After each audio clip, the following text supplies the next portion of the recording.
This episode of Steve's Outdoor Adventures is sponsored by Pendleton Ammunition. Hunting ammunition for your rifle, hand-loaded, one round at a time.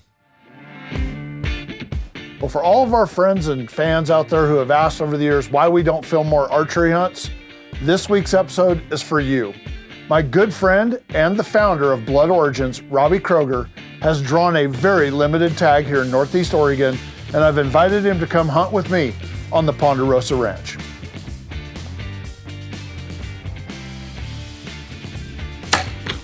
That'll work. That dog will hunt, because he's a little bit of an eighth quarter. That would have gone right in there and killed him dead. Okay. Just 1 inch left of that is the money sweet spot.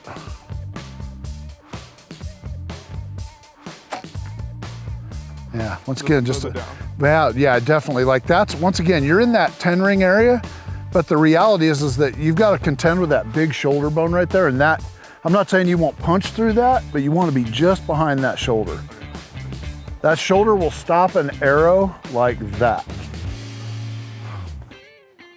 I've never believed that the 10 ring was actually a good kill shot. Is that where I want? Yeah, right there. Okay. I want you down here. That's not horrible. That's just a little better. Okay. Awesome. Each year, our clients ask us about applying for tags across the western United States, including Alaska, for limited entry big game hunts for elk, mule deer, bighorn sheep, moose, pronghorn antelope, and even whitetail. I have heard this tremendous demand from our clients to offer a more inclusive tag application program, and we're happy to announce that to fill those requests, we have launched the new SOA Tags program, specifically designed to meet the needs of our clients who want to apply for quality hunting opportunities each year, as well as accumulate preference and bonus points across the western states.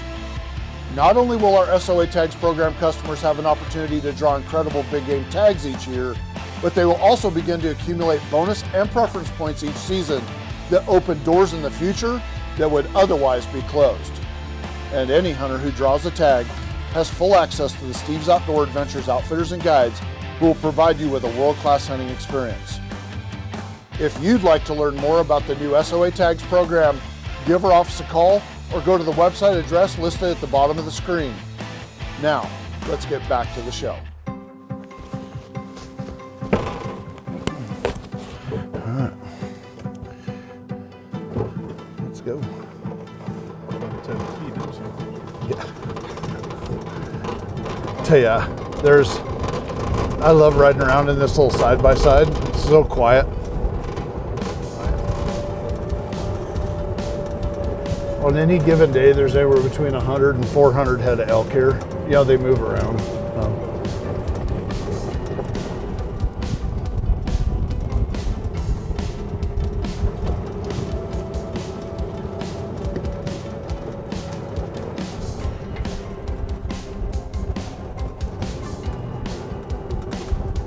Yeah, this is my favorite glassing spot because I can see all the way back in there. Yeah. All the elk and some pretty nice bulls that have been showing up on the trail cameras. It's still early September and the rut is just getting started. But this is a time in September when I feel like the biggest bulls, the herd bulls, are the most vulnerable because you can call them in while they're trying to gather their harems. The split G4 bull, the one I sent you the picture of. This is the one with the cows. Yeah, he's got the split G4 on the one side. He doesn't have a G3. Amazing. Well, he doesn't have a G3 on that side, but he's got a split G4, so he's a 6x6. Cool he's a great bull. He's big.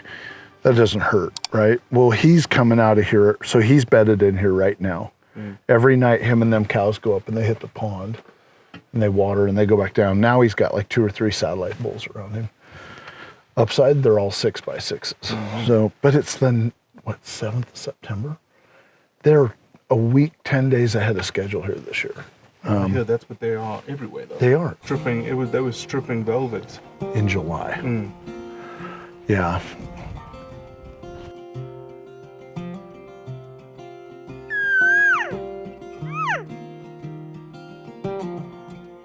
The first evening of the hunt ended without a single close encounter, but that's all right because I got to spend a little bit of time in the field with Robbie, get to know him a little bit better, get him settled at the lodge, and I knew that starting the next morning, we were going to be in elk on every single hunt. Steve's Outdoor Adventures is sponsored by Bergara Rifles, featuring the new Pure Carbon barrels and a sub-MOA guarantee. Steve's Outdoor Adventures is sponsored by Burris Optics and the new Burris Veracity PH Rifle Scope. When I invited Robbie to come out and hunt with me, I knew that he was the founder of Blood Origins, and he and his team are doing some incredible things for hunters to further the message of hunting, not just in North America, but honestly around the world. And I wanted to give him a chance to come on the show and not just hunt with me, but tell you about Blood Origins. So what is Blood Origins? Blood Origins is a 501c3 nonprofit, and we have a very straightforward, simple mission statement, which is to convey the truth about hunting and show the impact, benefits, and consequences of hunting on people, on wildlife, and communities, literally all around the world.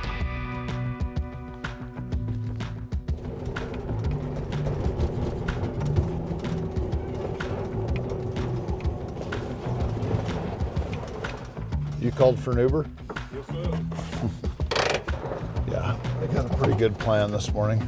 All right. Yeah.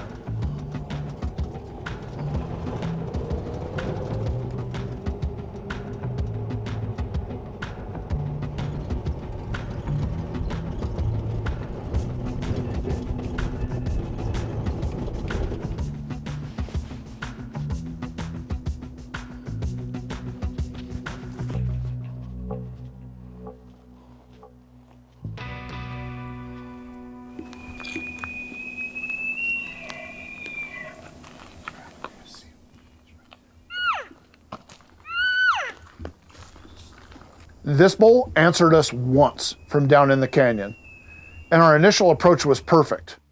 But then the wind direction changed and the elk shut up. Everything went dead silent. But little did we know that this was going to become a bull that we would nickname Uno.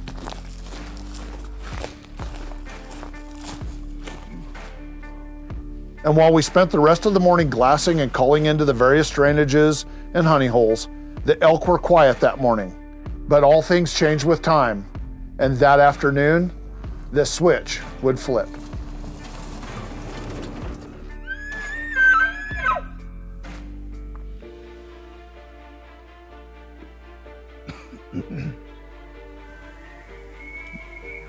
The afternoon started off hot. A bull responded quickly to my locate bugle, and we moved up. I sent Robbie up to 50, 60 yards in front of me, and my goal was to try and call this bull across the open meadow and into bow range.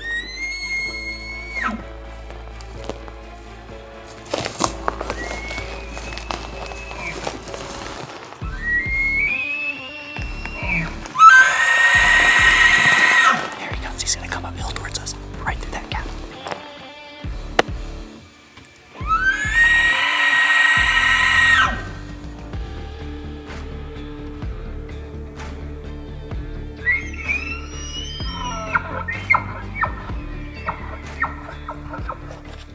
The bugling was like Jurassic Park. It was so intense. Like, how do you not get fired up? Hold still, hold still, hold still. Don't move, don't move, don't move.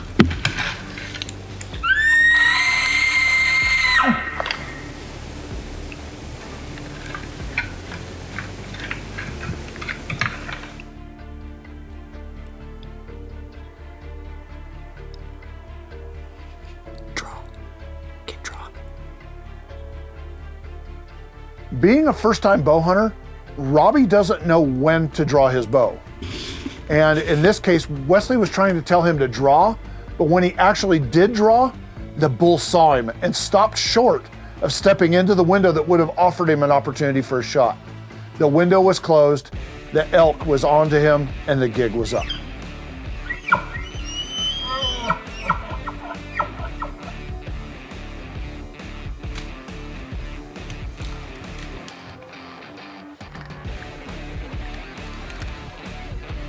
After the bull whirled, I was able to stop him. And while we tried to get him re-engaged, the bull was onto us, and he was back across the meadow and into the thicket. This first day is coming to a close, and Robbie has had his first close encounter with an elk. This segment of Steve's Outdoor Adventures is sponsored by Green Mountain Grills, the pellet grill for every home and every adventure. The next morning, we decided to drop into the head of a canyon where we had heard a single bugle from the same bull 2 different times.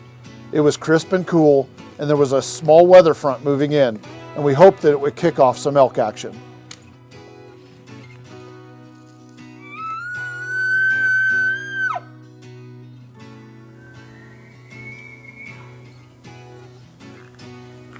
In the distance, we heard the reply to my call, and with the wind in our favor, we moved in to close that distance before making another calling sequence.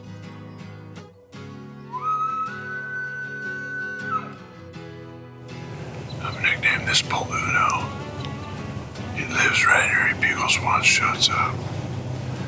We're gonna hike up side by side, go a couple miles up canyon, hit some new country. Well, we've been there before, but this bull doesn't want to play yet. He's not ready. Let's go.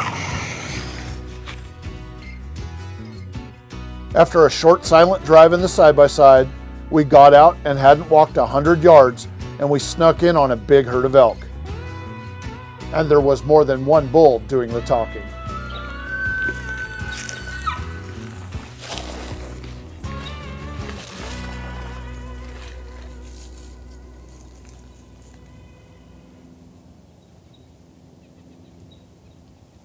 One thing about Robbie is that he's not afraid to move. In fact, he's always making big hand gestures and ranging the elk, sometimes at the very worst possible moment. But it's all a part of the learning curve. And as far as this bull was concerned, he had a bunch of ladies. The real thing was in front of him, and he wasn't leaving them for anything.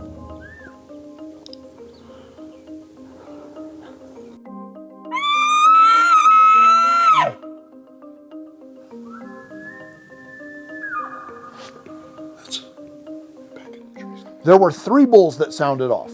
One of them was out across the thinned area, and the other 2 were right behind us in the bedding area. And we were situated between them perfectly.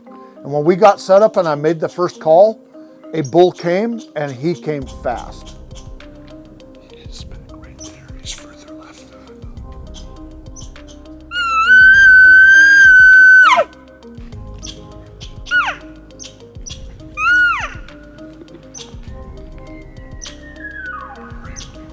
He's coming right here. He's running. He's running in.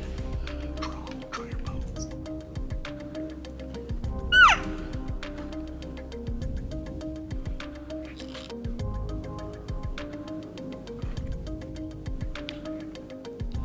Not the first one. Don't shoot him. Don't shoot the first one. Shoot him. I told Robbie not to shoot that first bull. He was just too small. But Robbie, he was a little dialed in right then. So I decided to wave my hat from behind him to get that bull's attention and spook him off because I wanted to work on the other bulls. Don't shoot that one. That bull that came screaming in, I would have easily shot that bull, but Steve was like, no. Just wait for a bigger bull. There are bigger bulls around. That seems like a much bigger bull. Could be.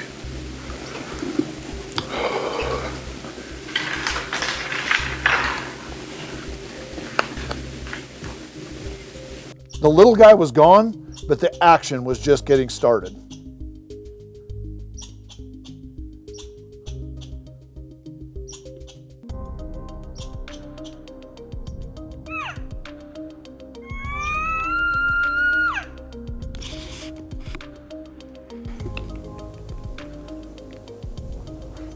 As it turns out, this was another small bull, a smaller 6-point, but if he'd have taken 2 more steps, I am certain that Robbie would have loosed an arrow, but he didn't, and the hunt continues. Like he was raking so hard. I thought he was just like, all right, I'm mad enough, I'm just gonna keep walking. I was on my knees. I was like, all right, I knew everything. I found the gap, I knew exactly what I wanted. 25 yards. And then he stopped. Steve's Outdoor Adventures is sponsored by Pendleton Ammunition and their line of hand-loaded Performance TSS turkey loads. If you would like to book this hunt or any other hunting or fishing adventure, give our office a call We will gladly take your calls, answer your questions, and help you book the adventure of a lifetime.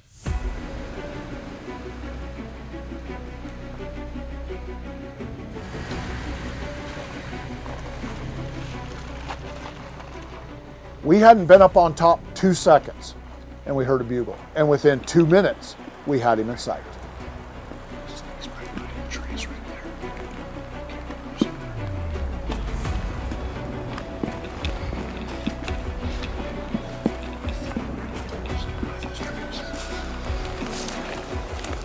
The wind was in our favor. I knew where the elk wanted to bed for the day, and we were between the bull and the bedding area. It was an ideal setup, and I sent Robbie to get into position and moved back and tried to call the bull into a shooting window.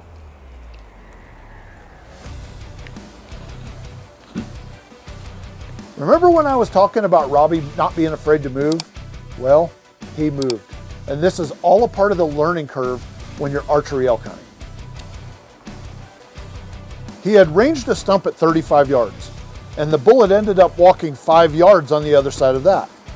Instead of understanding that his 300 foot per second bow was flat shooting enough to just take the shot, he ranged that bull again. And that's when he was busted.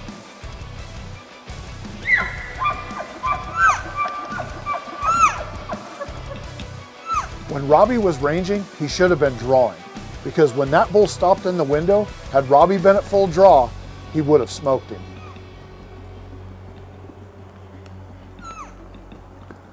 I wanted to go out and hunt Uno's Canyon and try to find him. We had talked for the last few days, and it had come up a couple of times that we thought this week might come down to us against Uno. And as we moved down in there and I let out a locate bugle, I got a faint reply.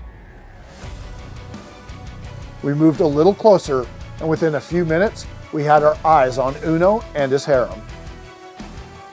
My plan was to go off the backside of the ridge, all the way to the creek bottom, and follow it down to the next draw. Then, with the wind and down thermals in our favor, we would start working our way back up toward the elk. I figured we would either catch him crossing the bottom, or get between him and his cows and have a chance to call him in, or, in a perfect world, we would get underneath him undetected and get a shot without risking having to make a single elk call. The plan worked out perfectly. Throughout most of these encounters, I had to keep telling myself, keep reminding myself, Robbie, get your shit together.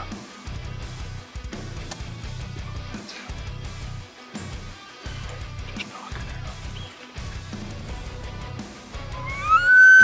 out. Stick him, 40. Stick him.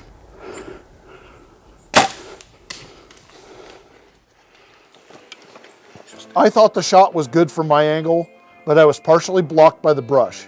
He acted like he was shot perfectly, and I thought I would see him tip over in front of us. But he kept walking, so we did the right thing and let him walk off. He wasn't running, and the last time I saw him was with his cows. They were calm, and I felt great about it. I eased up canyon to glass the hillside from a distance and had Robbie walk up and mark the first blood.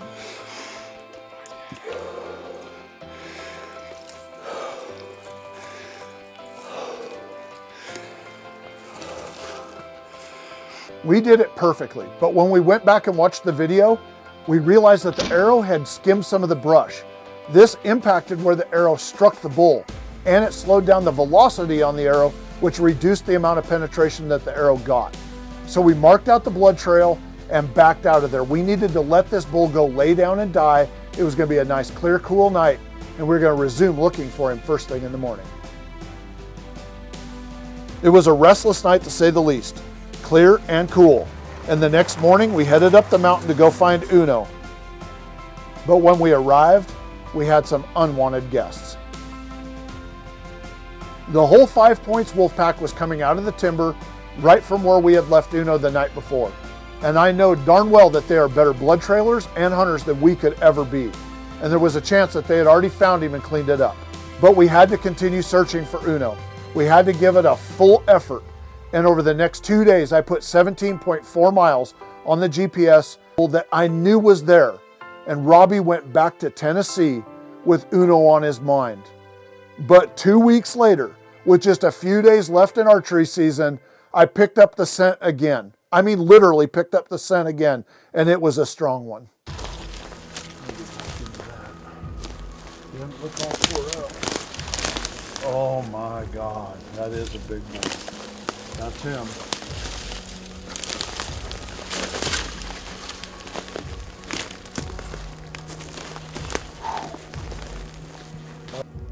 Well, I take comfort in, I guess, knowing the fate of Uno.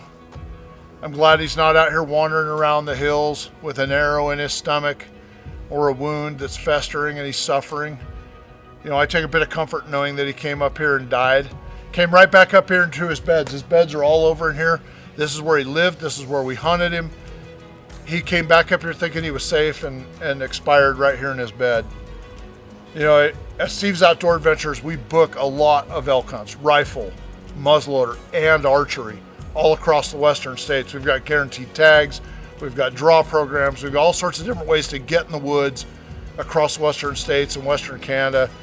And a guy can come out or a gal can come out and hunt for a bull like this. A tremendous trophy, an incredible adventure.